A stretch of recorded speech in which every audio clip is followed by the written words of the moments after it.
Busque la primera epístola a los Corintios, el capítulo 10, y leeremos desde el verso 12. Así que, el que piense estar firme, mire que no caiga. No os ha sobrevenido ninguna tentación que no sea humana. Pero fiel es Dios, que no os dejará ser tentados más de lo que podáis resistir, sino que dará también juntamente con la tentación la salida para que podáis soportar. Por lo tanto, amados míos, huid de la idolatría. Qué estupendo pasaje de las Escrituras es este. El hombre por lo general trata de vencer o enfrentar las tentaciones de tres maneras. Algunos simplemente ceden a la tentación. Son como una señora que dijo: yo puedo vencer cualquier cosa, menos la tentación. Y hoy en día tenemos una filosofía que dice que no debemos preocuparnos por la tentación. Si le hace sentir bien, hágalo. Cualquier cosa que sea natural es hermosa, y si es hermosa, tiene que ser buena. Por eso, cierta gente vive como animales.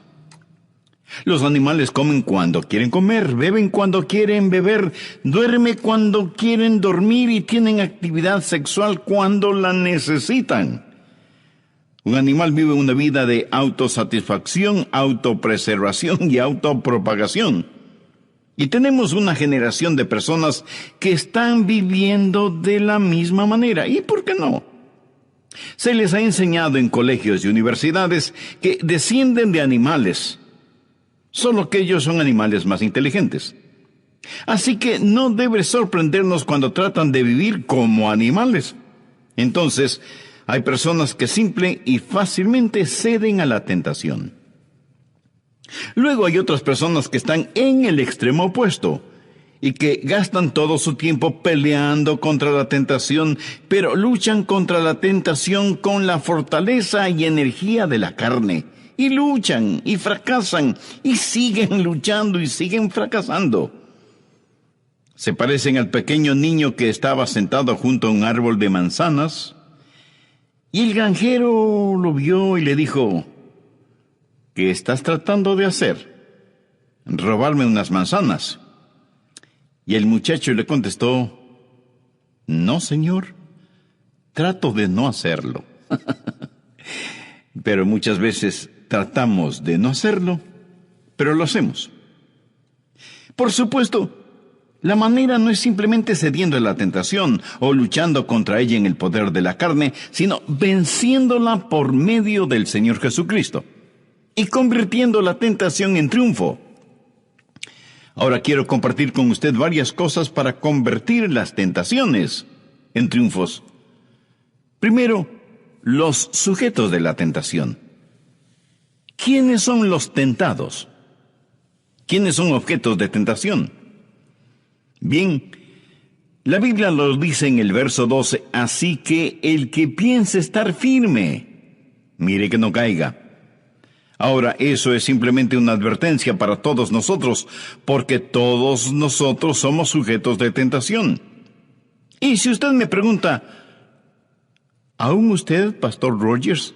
Por supuesto. Y usted dice: yo no sabía que los pastores eran tentados. Escúcheme. El Señor Jesús fue tentado. Y por cierto, Satanás apuntará sus poderosos cañones contra quienes están en el ministerio o son líderes espirituales. La verdad es que todos nosotros enfrentamos diariamente increíbles tentaciones en todas las áreas: orgullo, materialismo, deshonestidad, avaricia, los deseos de la carne.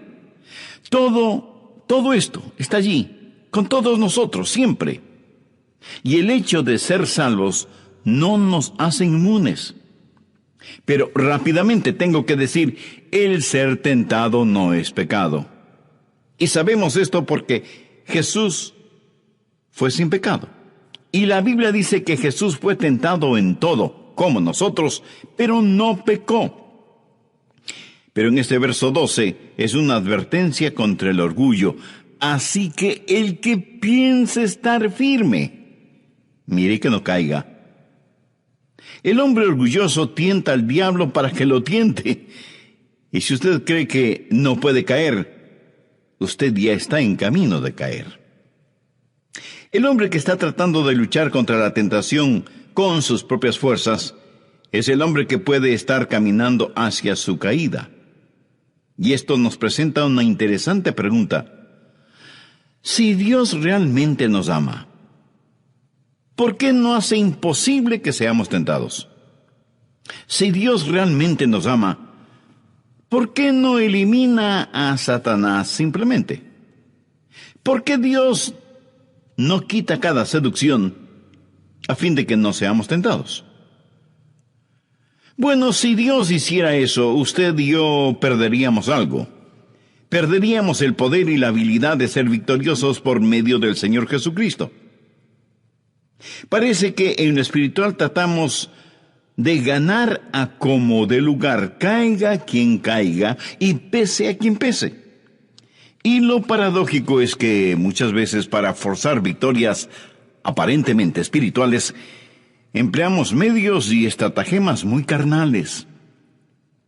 Pero obtener una aparente victoria de esa manera no es victoria. En la vida real, si no hay oposición, no hay victoria. Dios no le ha llamado a una vida fácil, pero le ha llamado a una vida de victoria por medio del Señor Jesucristo.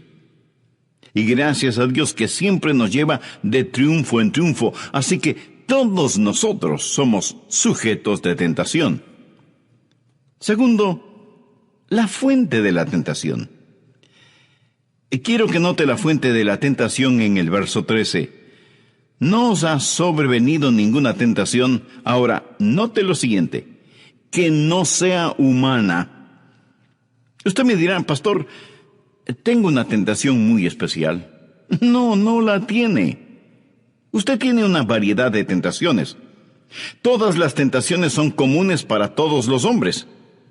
¿O usted se cree tan especial que piensa que aún sus tentaciones son especiales? Todos tenemos las mismas tentaciones porque provienen de la misma fuente. Y pensándolo bien, solo hay 3 clases de tentaciones: el mundo, el demonio y la carne. Tenga eso en su mente porque es importante para ayudarle a entender más tarde. En 1 Tesalonicenses 5:23 leemos: y todo vuestro ser, espíritu, alma y cuerpo, sea guardado irreprensible para la venida de nuestro Señor Jesucristo. Mi amigo, el diablo le va a tentar en el área del espíritu, del alma y del cuerpo. ¿Y cómo el diablo le va a tentar en estas 3 áreas? Le tentará con el mundo, el demonio y la carne. Ahora, esto le va a parecer complicado por algunos minutos, pero concéntrese, y todo se armará como un rompecabezas. ¿Qué es el mundo? Cuando digo que el diablo le va a tentar con el mundo, ¿qué es el mundo? Y no estoy hablando de la gente en el mundo. Eso no es lo que la Biblia enseña cuando habla del mundo. No se refiere a la gente en el mundo, porque de tal manera amó Dios al mundo que dio a su Hijo unigénito. Si Dios ama así al mundo, usted también debería amarlo. Está bien el amar a las personas. Y no está hablando de planetas, las rocas, los árboles, los pájaros, las abejas y las pulgas. No está diciendo que estas cosas son malas, no. El mundo material es bueno y hermoso. ¿Quién hizo este mundo? Este es el mundo de mi Padre.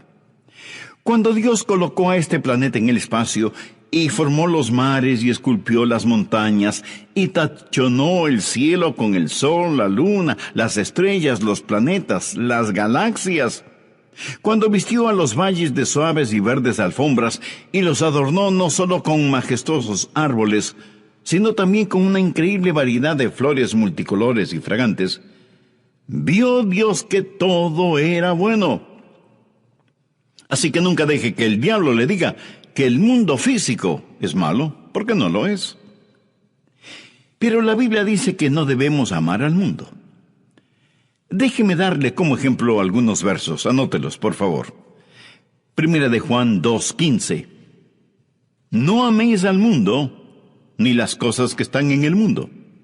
Si alguno ama al mundo, el amor del Padre no está en él. Ahora, Romanos 12:2. No os conforméis a este siglo. Santiago 4:4. La amistad del mundo es enemistad con Dios.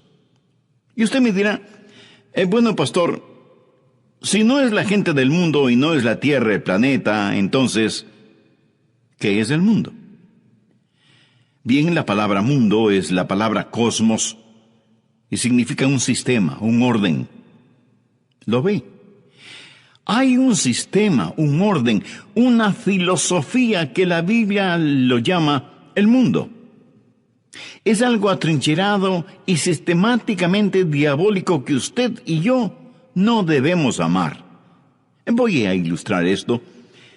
En 1 Pedro 3, versos 3 y 4, Dios está diciendo a una esposa salvada cómo ser bella y atractiva para su esposo. Y dice, vuestro atavío no sea el externo de peinados ostentosos, de adornos de oro o de vestidos lujosos, sino el interno, el del corazón. Y la palabra atavío aquí es traducida como cosmos en más de 100 otros lugares en la Biblia. Y dice que el cosmos no debe ser solo el arreglo del cabello, o ponerse joyas, o lucir vestidos lujosos. ¿Qué es lo que una mujer se pone en el rostro? Cosméticos. ¿Lo entiende? Literalmente está poniendo su rostro en orden. Ahora, el apóstol no está diciendo que no está bien que una mujer use cosméticos. Algunas veces me preguntan, pastor, ¿piensa que es un pecado que la mujer use maquillaje? Yo creo que es un pecado si algunas mujeres no lo usan. No dice que sea malo usar cosméticos, tanto como no es malo usar joyas. De hecho, Dios se refiere a sus santos como a joyas. Habla de la ciudad celestial hecha de joyas. Si usted dice que es incorrecto al arreglarse el pelo o lucir joyas, teniendo como base este versículo, entonces también tendrá que decir que es incorrecto ponerse vestidos, porque dice que no debe ser la ropa nuestro adorno. Por cierto, él no está diciendo que para ser espirituales debemos caminar desnudos. Tampoco dice que para que una esposa gane a su esposo para Cristo, debe lucir como una cama descendida o como mueble que necesita una mano de pintura. Entonces, ¿qué es lo que está diciendo? Está diciendo que su arreglo no debe estar normado por el mundo, o sea, por la moda impuesta por los peluqueros, los joyeros, los modistas. No deje que ese cosmos le moldee, que este mundo le oprima. No deje que eso sea lo que le motive, le guíe y le controle. No deje que ese cosmos sea su mundo. Algunos hombres estarán pensando, muy bien, pastor, siga predicando para ellas. Bueno, no tan rápido, mi amigo. El apóstol podría decir a cada uno de ustedes que no sea el mundo de los deportes, o el mundo de las finanzas o los negocios, que no sea el mundo de la política que lo domine. Cualquiera que sea el sistema, si no es el reino de Dios y su Cristo, si el número uno de su vida no es Jesucristo, usted está en el mundo. Usted ha sido comprado por el sistema. No importa lo que sea. Y no tiene que ser algo horroroso tampoco. El mundo no tiene que ser el de la discoteca, del juego, de la prostitución. Simplemente el mundo. El mundo es el cosmos, un sistema, un orden. Esa es la fuente de tentación. El mundo. Yo llamo al mundo el enemigo externo, el enemigo externo. Pero hay otra fuente de tentación, no solo el mundo, sino también la carne. ¿Qué es la carne? Usted dirá, bueno, la carne es lo que cubre nuestros huesos. No estoy hablando de la carne en ese sentido. La Biblia no utiliza la palabra carne para describir los músculos y la piel y los huesos y los nervios y los corpúsculos y todo lo demás que hay en nuestros cuerpos. A veces lo hace, pero cuando usa la palabra carne para hablar de la tentación, la usa en un sentido completamente diferente. La Biblia dice en Gálatas 5:17 que el deseo de la carne es contra el espíritu, y el del espíritu es contra la carne. ¿Qué quiere decir cuando menciona la carne? Está hablando de una inclinación que tenemos para hacer el mal que está en nosotros, una predisposición hereditaria para pecar. A veces nos referimos a ella como la vieja naturaleza o la naturaleza adánica. Se llama la carne. Usted la tiene y yo la tengo. Nacimos con ella. La heredamos de nuestros padres, quienes la heredaron de sus padres, y estos la heredaron de sus padres, y así llegamos hasta Adán. ¿Lo ve? Nacimos con esa predisposición hacia el pecado, así que no luzca tan santo porque la Biblia llama a esta predisposición para el pecado la carne. ¿Cuántas veces después de pecar usted ha dicho, el diablo me hizo hacerlo? Escúcheme con atención porque le voy a decir algo que a lo mejor le va a sorprender. El diablo no puede hacerle pecar. Si el diablo le pudiera hacer pecar, usted tendría la coartada perfecta. Verá, el pecado es un trabajo interno, viene de su carne. Por supuesto que el diablo le ayudará a pecar. El diablo le tentará para que peque, el diablo hasta le animará para que peque, pero el diablo usa su carne para que peque. Ahora le puedo asegurar que si el diablo no existiera, usted y yo pecaríamos lo mismo. Usted puede pecar por su propia cuenta. Un niño pequeño le dijo una mala palabra a su hermanita, le golpeó con el palo de la escoba y le escupió en la cara. La madre reprendió al niño y le dijo que seguramente fue el diablo quien le había empujado a hacer eso. Y el muchachito le respondió, el diablo hizo que le dijera esa mala palabra y que la golpeara con el palo de la escoba, pero el escupirle en la cara, esa fue mi propia idea. Nos sorprendería el descubrir cuánto de lo que pecamos es nuestra propia idea. Con nuestra naturaleza adánica viene la predisposición para pecar.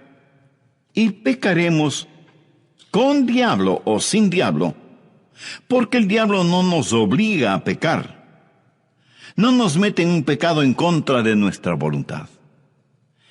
Y porque tenemos esa vieja naturaleza pecaminosa, Dios quiere darnos una nueva naturaleza purificada, santificada, glorificada. Dios quiere darnos una nueva vida. Esa nueva vida solo la tendremos cuando recibamos a Cristo por fe en nuestro corazón. Jesús dijo, he venido para que tengan vida y para que la tengan en abundancia. Amigo, amiga, ¿posee usted esa vida? En otras palabras, ¿ha recibido por fe al Señor Jesucristo en su corazón y en su vida?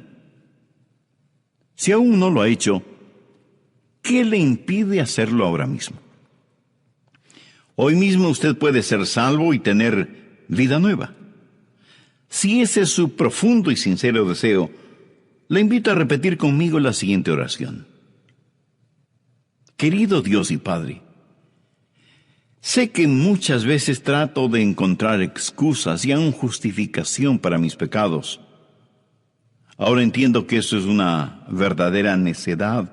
Perdóname y ayúdame a vivir una vida dirigida por ti y no por el diablo.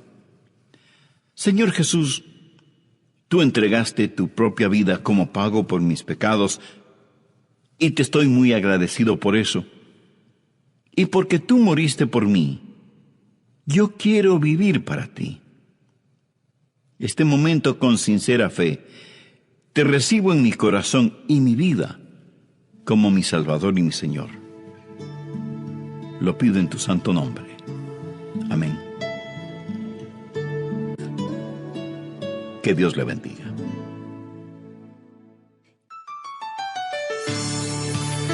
¿Le hace el diablo caer en pecado?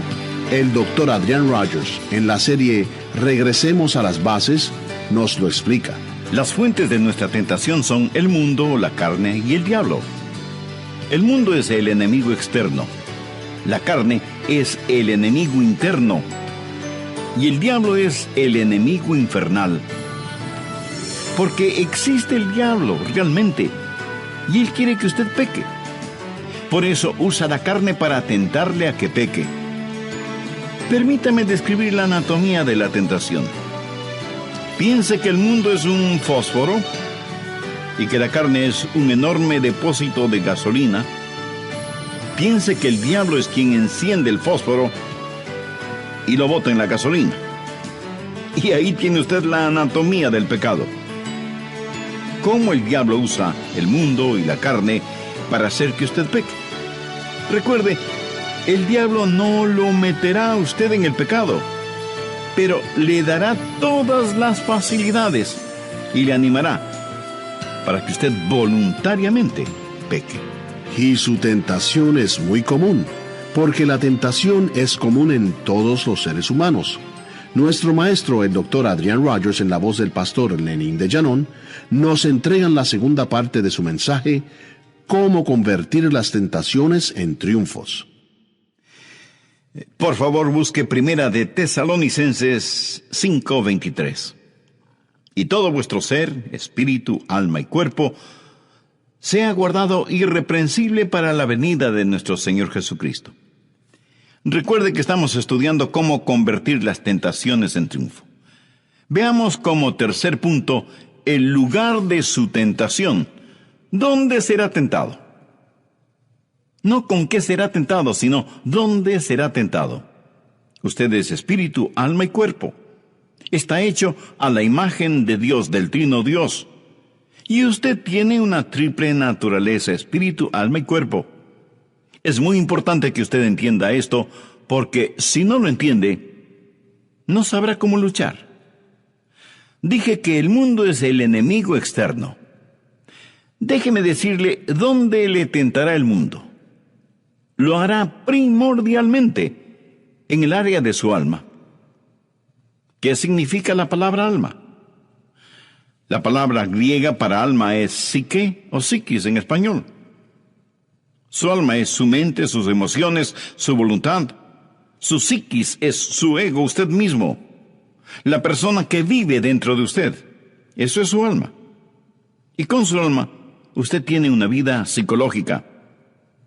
Y el mundo, este cosmos, este sistema, le tentará primordialmente en el área de su alma, de su psiquis, de su ego. Eso es lo que significa ser mundano, vivir en egolatría. Si usted es un cristiano mundano, porque que los hay, usted es un ególatra.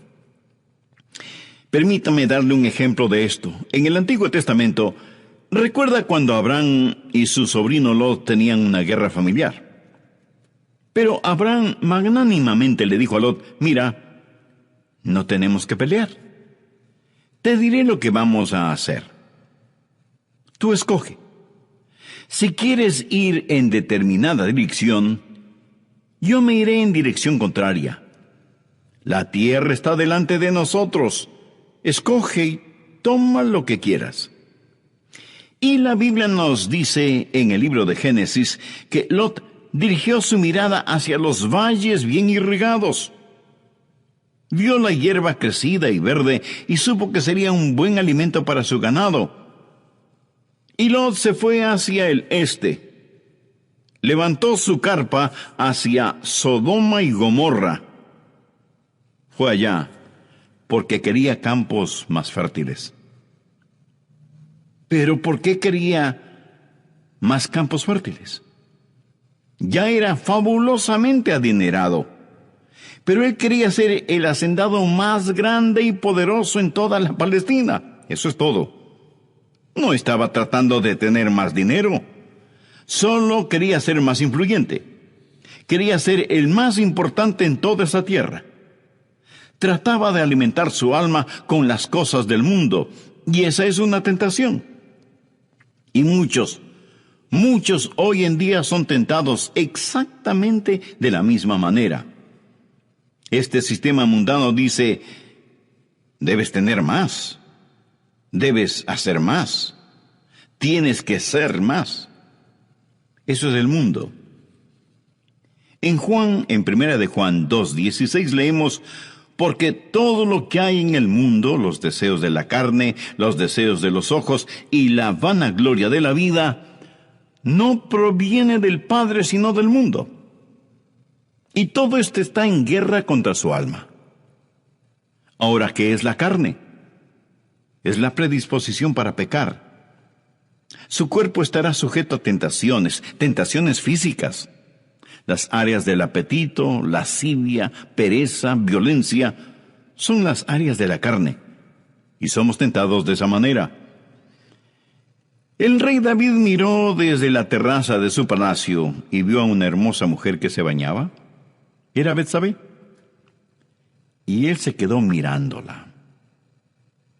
Y algo dentro de él, esa vieja predisposición adánica para el pecado, esa lujuriosa tentación sexual se despertó en él.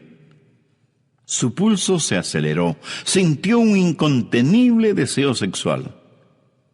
Esa fue una increíble tentación sexual para David, y él cedió a esa tentación y cayó. El enemigo externo pelea contra el alma, mientras que el enemigo interno pelea contra la carne. Ahora, ¿qué acerca del enemigo infernal, el diablo? ¿En contra de quién hace la guerra? Usted dirá que el diablo está tratando de que usted cometa adulterio, está tratando de que usted sea un borracho, o a lo mejor quiere que usted sea un ególatra. No necesariamente. Escuche, el diablo está en guerra contra su espíritu. ¿Qué es el espíritu? ¿Cuál es la diferencia entre su espíritu y su alma? Su alma es el sentido de su autopercepción de Dios. Usted conoce a Dios a través de su espíritu. Solo el hombre tiene espíritu. Y eso es lo que hace que el hombre sea más que un animal. El hombre puede conocer a Dios, y la Biblia dice que Dios es espíritu, y que los que le adoren deben adorarle en espíritu y en verdad. Y Pablo dijo en Romanos 8:16, el espíritu mismo da testimonio a nuestro espíritu de que somos hijos de Dios. El espíritu en el hombre es ese vehículo de comunicación, adoración, alabanza y conocimiento espiritual. ¿Y qué es lo que el diablo quiere hacer? El diablo quiere separarnos de Dios. Por lo tanto, el enemigo infernal, el diablo, hace guerra principalmente contra su espíritu. Escúcheme, el diablo no está necesariamente interesado en que usted se emborrache. ¿Sabe usted que el diablo a lo mejor preferiría que usted no beba? Si el emborracharse lo alejaría de Dios, entonces el diablo le incitaría a beber. Pero a lo mejor el diablo quiere que usted permanezca sobrio. A veces he pensado que el diablo debe de estar avergonzado de algunos borrachos. Quiero decir, ahí está un borracho dormido en una calle, cubierto con su propio vómito y lleno de moscas.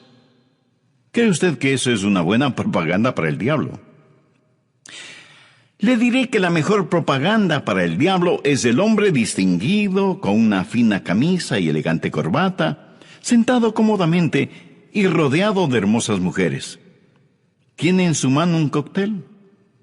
No es un borracho. Maneja bien la situación, pero no conoce a Dios. Y no estoy diciendo que no conoce a Dios porque tenga una copa de licor en su mano. Lo que estoy diciendo es que al diablo le fascina esta clase de personas de éxito, según el mundo, hombres y mujeres distinguidos que no conocen a Dios.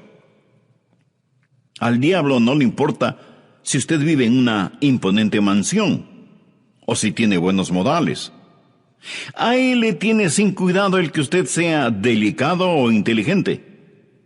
y que sea miembro de algunos clubes sociales o culturales importantes. Tampoco le importa si usted asiste a una iglesia y es una persona religiosa. Nada de eso le importa al diablo, tanto y en cuanto usted no conozca personalmente a Dios. Porque lo que el diablo está tratando de hacer es separarle de Dios.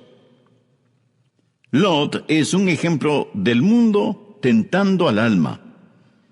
David es un ejemplo de la carne tentando al cuerpo. Simón Pedro es un ejemplo del diablo tentando al espíritu. ¿Recuerda lo que Jesús le dijo a Simón Pedro un poco antes de que Pedro negara con maldiciones de que conocía a Cristo? Le dijo: Simón, Simón, he aquí Satanás os ha pedido para zarandearos como trigo, pero yo he rogado por ti que tu fe no falte. Puso atención a estas palabras de Jesús. He orado por ti para que tu fe no falte. ¿Cuál fue la tentación de Simón Pedro cuando negó al Señor Jesucristo? ¿No estaba en un viaje ególatra? ¿No estaba bajo ningún ataque sexual o de lujuria carnal? Su fe se debilitó. Y Satanás quería tenerlo para zarandearlo como a trigo. Primordialmente, Satanás quiere separarnos del todopoderoso Dios. Volvamos a 1 Corintios 10, verso 13. No os ha sobrevenido ninguna tentación que no sea humana, pero fiel es Dios, que no os dejará ser tentados más de lo que podéis resistir, sino que dará también juntamente con la tentación la salida, para que podáis soportar. Contra los deseos de la carne, la palabra clave es huir. ¿Qué es la carne? Es la vieja naturaleza adánica dentro de nosotros que trata de usar los deseos de la carne para tentarnos. Y la Biblia enfática y repetidamente advierte: huye de la fornicación, huye de las pasiones juveniles. Y usted puede ser ya una persona mayor, adulta, y sin embargo podrá verse arrastrado por alguna pasión carnal, aunque no sea juvenil. La Biblia no nos dice que debemos pelear contra esta clase de tentaciones, nos dice que debemos huir.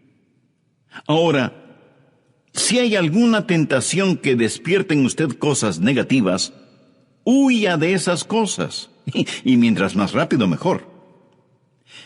Cuando estaba en la universidad, sobre mi escritorio yo tenía una plaquita con las siguientes palabras: el que no quiera caer no debe andar por sitios resbalosos. Huya de la fornicación. Jovencitos, cuando tienen una cita, el ir a un lugar apartado y solitario no es huir de la fornicación. Eso es meterse en la boca del lobo. Y si usted dice: el Señor nos mantendrá puros, Él lo hará si usted huye de la fornicación, no si se mete en ella. Usted no debe poner esa clase de basura en su mente leyendo y viendo pornografía. Ahora, no solo en el cine y la televisión, sino también en Internet. Usted no puede poner toda esa podredumbre en su mente y permanecer puro. Y si usted es una de esas personas que dice: yo tengo una mente abierta, no me molesta ver esas cosas, le diré: ¿por qué no le molesta? Primero, creo que está mintiendo. Pero si no está mintiendo, entonces usted o es Superman o un extraterrestre. La Biblia dice en Proverbios 6:27, tomará el hombre fuego en su seno, sin que sus vestidos ardan. Usted no pondría basura en su boca, ¿verdad? Entonces, ¿por qué poner basura en su mente? Huya de la fornicación. Dice un refrán: mejor ser un cobarde salvo que ser un valiente condenado. Jovencitos y jovencitas, cuando tengan una cita, vayan a ver un juego de fútbol o básquetbol, en donde estarán rodeados de miles y miles de personas. Y si van a darse un beso de despedida, Hágalo frente a la puerta de la casa de ella, donde hay luz, y donde el papá de ella está mirando por una ventana con un garrote en la mano. En serio, ¿qué estoy diciendo? Estoy diciendo que usted no se pone en situación comprometida. Si el licor es tentación para usted, manténgase lejos de las bebidas alcohólicas. Y si tiene alguna botellita de licor escondida por ahí, vacíela en el lavabo. Así por lo menos ayudará a quemar la suciedad que hay en las cañerías. ¿Está tratando de dejar de fumar? Pues no tenga cajetillas de cigarrillos guardadas por todas partes. Bótelas a la basura. No las regale a sus amigos. Simplemente rómpalas y bótalas. Y no faltará quien me diga, pero Dios hizo la planta de tabaco. Por supuesto que sí. Pero la hizo para matar insectos, no gente. Huya de la fornicación. Si es necesario, aprenda a ser un cobarde de primera clase. Cuando la esposa de Potifar tentó a José, José era un esclavo en la casa de Potifar. Y esa malvada mujer tuvo tremendo apetito sexual por este joven esclavo hebreo, y trató por todos los medios de que José fornicara con ella. Cuando José se dio cuenta de lo que estaba sucediendo, y cuando esta impía mujer lo agarró y trató de que fuera a la cama con ella, José salió huyendo a toda velocidad, dejando en su apuro su manto en las manos de ella. Él huyó de allí. Él saturó ese lugar con su ausencia. Ahora nosotros a lo mejor nos reímos de él, pero él mantuvo su pureza. Y conozco a alguna gente tan tonta que hoy diría, la señora Potifar no tenía que actuar de esa manera. Ella y José deberían haberse arrodillado junto a la cama y orar acerca del asunto. No. No se nos pide que luchemos contra esta clase de tentación. Se nos dice que huyamos. Contra la carne la palabra clave es huir. Pero, ¿qué acerca del mundo? ¿Cómo vence usted al mundo? Contra el mundo la palabra clave es fe. En su epístola, Juan nos dice, esta es la victoria que ha vencido al mundo, nuestra fe. Nuevamente, no se nos dice que debemos pelear contra la mundanalidad. ¿Qué es lo que hace la fe? La fe hace que Dios sea real para usted, una brillante y viva realidad. En 1 de Juan 2:15 leemos, si alguno ama al mundo, el amor del Padre no está en él. Ahora ponga atención a lo siguiente. No dice que el amor del Padre no está en él porque ama al mundo. Dice que si alguno ama al mundo, el amor del Padre no está en él. La razón por la cual ama al mundo es porque el amor del Padre no está en él. La mundanalidad es simplemente un síntoma de que el amor del Padre no está en usted. ¿Cómo vencer al mundo? Suponga que usted está manejando su carrito por la carretera y de pronto una luz roja se enciende en el panel de instrumentos indicando que falta aceite en el motor. ¿Qué hace usted? ¿Romper la luz del panel? ¿Y asunto terminado? No. Usted necesita ir de inmediato a una estación de servicio y que pongan el aceite necesario. Solo así desaparecerá la luz roja del panel. ¿Correcto? Ahora, si un hombre ama al mundo, el amor del Padre no está en él. Si descubre que usted es mundano y que este mundo está tratando de moldearlo a su manera, le diré qué está mal con usted. Usted no se ha enamorado del Señor Jesucristo. Usted no tiene fe en Cristo, no está viendo a Cristo, y esa es la razón por la que tienen problemas de mundanalidad. No pelee con la luz del panel, ponga aceite en el motor. Llénese del Señor Jesucristo.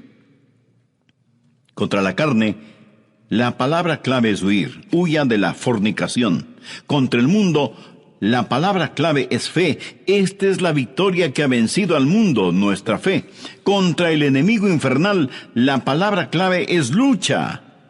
La Biblia dice que debemos pelear la buena batalla de la fe. Y en la epístola de Santiago leemos: resistid al diablo y huirá de vosotros. Aquí no se nos dice que debemos correr, se nos dice que debemos resistir, pelear, no en nuestra propia fortaleza, sino en la fortaleza de Cristo. Y usted pregunta: ¿cómo puedo hacer eso? Busque Apocalipsis 12:11. Y ellos le han vencido por medio de la sangre del Cordero y de la palabra del testimonio de ellos, y menospreciaron sus vidas hasta la muerte. Pero para tener ese poder, usted necesita primero tener a Cristo en su vida. Lo tiene. ¿Es Jesús ya su Salvador y Señor? Si aún no lo es, ¿por qué no toma esa decisión ahora mismo? Ora y diga con sus propias palabras: Señor Jesús, tú fuiste tentado, pero no pecaste. Yo soy tentado y peco. Ayúdame a romper este ciclo vicioso en mi vida. Perdona mis pecados, límpiame, sáname y sálvame. Te invito a mi corazón y a mi vida para que seas mi Salvador y mi Señor, desde ahora y para siempre. Lo pido en tu santo nombre. Amén. El hombre orgulloso tienta al diablo para que lo tiente. Y si usted cree que no puede caer, usted ya está en camino de caer. El hombre que está tratando de luchar contra la tentación con sus propias fuerzas es el hombre que puede estar caminando hacia su caída. Y esto nos presenta una interesante pregunta. Si Dios realmente nos ama, ¿por qué no hace imposible que seamos tentados? Si Dios realmente nos ama, ¿por qué no elimina a Satanás simplemente? ¿Por qué Dios no quita cada seducción a fin de que no seamos tentados? Bueno, si Dios hiciera eso, usted y yo perderíamos algo. Perderíamos el poder y la habilidad de ser victoriosos por medio del Señor Jesucristo. Parece que en lo espiritual tratamos de ganar a como de lugar, caiga quien caiga y pese a quien pese. Y lo paradójico es que muchas veces para forzar victorias aparentemente espirituales, empleamos medios y estratagemas muy carnales. Pero obtener una aparente victoria de esa manera no es victoria. En la vida real, si no hay oposición, no hay victoria. Dios no le ha llamado a una vida fácil, pero le ha llamado a una vida de victoria por medio del Señor Jesucristo. Y gracias a Dios que siempre nos lleva de triunfo en triunfo. Así que todos nosotros somos sujetos de tentación. Segundo, la fuente de la tentación. Quiero que note la fuente de la tentación en el verso 13. No os ha sobrevenido ninguna tentación. Ahora, note lo siguiente: que no sea humana. Usted me dirá: pastor, tengo una tentación muy especial. No, no la tiene. Usted tiene una variedad de tentaciones. Todas las tentaciones son comunes para todos los hombres. ¿O usted se cree tan especial que piensa que aún sus tentaciones son especiales? Todos tenemos las mismas tentaciones porque provienen de la misma fuente. Y pensándolo bien, solo hay 3 clases de tentaciones: el mundo, el demonio y la carne. Tenga eso en su mente porque es importante para ayudarle a entender más tarde. En 1 Tesalonicenses 5:23 leemos: y todo vuestro ser, espíritu, alma y cuerpo, sea guardado irreprensible para la venida de nuestro Señor Jesucristo. Mi amigo, el diablo le va a tentar en el área del espíritu, del alma y del cuerpo. ¿Y cómo el diablo le va a tentar en estas 3 áreas? Le tentará con el mundo, el demonio y la carne. Ahora, esto le va a parecer complicado por algunos minutos, pero concéntrese. y todo se armará como un rompecabezas. ¿Qué es el mundo? Cuando digo que el diablo le va a tentar con el mundo, ¿qué es el mundo? Y no estoy hablando de la gente en el mundo. Eso no es lo que la Biblia enseña cuando habla del mundo. No se refiere a la gente en el mundo, porque de tal manera amó Dios al mundo que dio a su Hijo unigénito. Si Dios ama así al mundo, usted también debería amarlo. Está bien el amar a las personas. Y no está hablando de planetas, las rocas, los árboles, los pájaros, las abejas y las pulgas. No está diciendo que estas cosas son malas, no. El mundo material es bueno y hermoso. ¿Quién hizo este mundo? Este es el mundo de mi Padre. Cuando Dios colocó a este planeta en el espacio y formó los mares y esculpió las montañas y tachonó el cielo con el sol, la luna, las estrellas, los planetas, las galaxias, cuando vistió a los valles de suaves y verdes alfombras y los adornó no solo con majestuosos árboles, sino también con una increíble variedad de flores multicolores y fragantes, vio Dios que todo era bueno. Así que nunca deje que el diablo le diga que el mundo físico es malo, porque no lo es. Pero la Biblia dice que no debemos amar al mundo.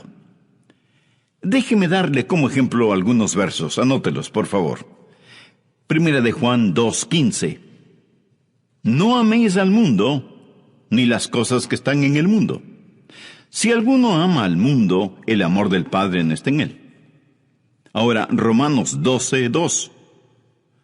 No os conforméis a este siglo. Santiago 4:4. La amistad del mundo es enemistad con Dios.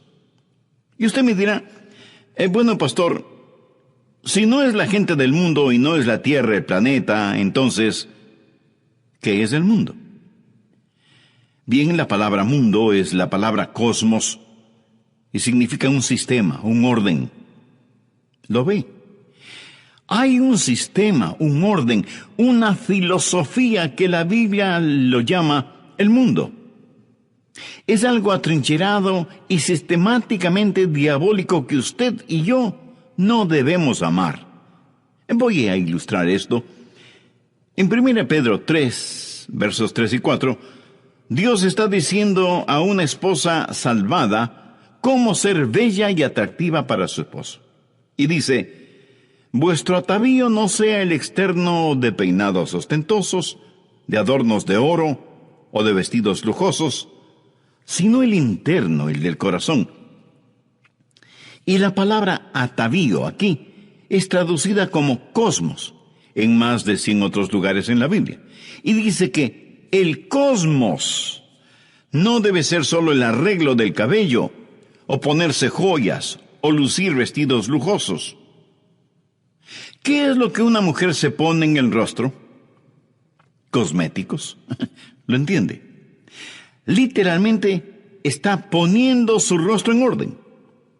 Ahora el apóstol no está diciendo que no está bien que una mujer use cosméticos. Algunas veces me preguntan, pastor, ¿piensa que es un pecado que la mujer use maquillaje?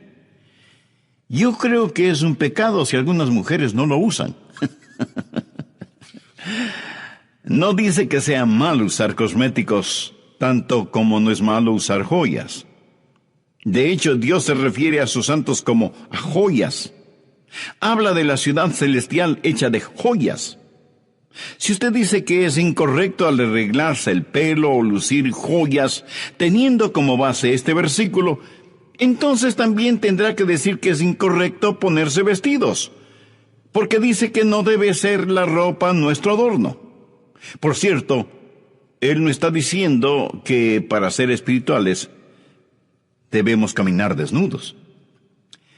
Tampoco dice que para que una esposa gane a su esposo para Cristo, debe lucir como una cama extendida o como mueble que necesita una mano de pintura. Entonces, ¿qué es lo que está diciendo? Está diciendo que su arreglo no debe estar normado por el mundo O sea, por la moda impuesta por los peluqueros, los joyeros, los modistas. No deje que ese cosmos le moldee, que este mundo le oprima. No deje que eso sea lo que le motive, le guíe y le controle. No deje que ese cosmos sea su mundo. Algunos hombres estarán pensando, muy bien, pastor, siga predicando para ellas. Bueno, no tan rápido, mi amigo. El apóstol podría decir a cada uno de ustedes que no sea el mundo de los deportes, o el mundo de las finanzas, o los negocios, que no sea el mundo de la política que lo domine.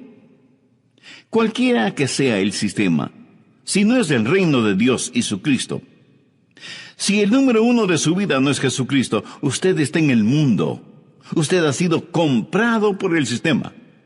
No importa lo que sea. Y no tiene que ser algo horroroso tampoco. El mundo no tiene que ser el de la discoteca, del juego, de la prostitución. Simplemente el mundo. El mundo es el cosmos, un sistema, un orden.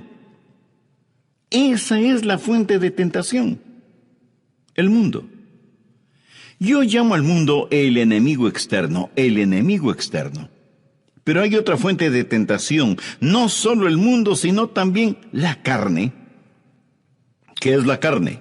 Usted dirá, bueno, la carne es lo que cubre nuestros huesos. No estoy hablando de la carne en ese sentido. La Biblia no utiliza la palabra carne para describir los músculos y la piel y los huesos y los nervios y los corpúsculos y todo lo demás que hay en nuestros cuerpos. A veces lo hace. Pero cuando usa la palabra carne para hablar de la tentación, la usa en un sentido completamente diferente. La Biblia dice en Gálatas 5:17 que el deseo de la carne es contra el espíritu y el del espíritu es contra la carne. ¿Qué quiere decir cuando menciona la carne? Está hablando de una inclinación que tenemos para hacer el mal que está en nosotros, una predisposición hereditaria para pecar. A veces nos referimos a ella como la vieja naturaleza o la naturaleza adámica. Se llama la carne. Usted la tiene y yo la tengo. Nacimos con ella. La heredamos de nuestros padres, quienes la heredaron de sus padres, y estos la heredaron de sus padres, y así llegamos hasta Adán. ¿Lo ve? Nacimos con esa predisposición hacia el pecado, así que no luzca tan santo porque la Biblia llama a esta predisposición para el pecado la carne. ¿Cuántas veces después de pecar usted ha dicho, el diablo me hizo hacerlo? Escúcheme con atención porque le voy a decir algo que a lo mejor le va a sorprender. El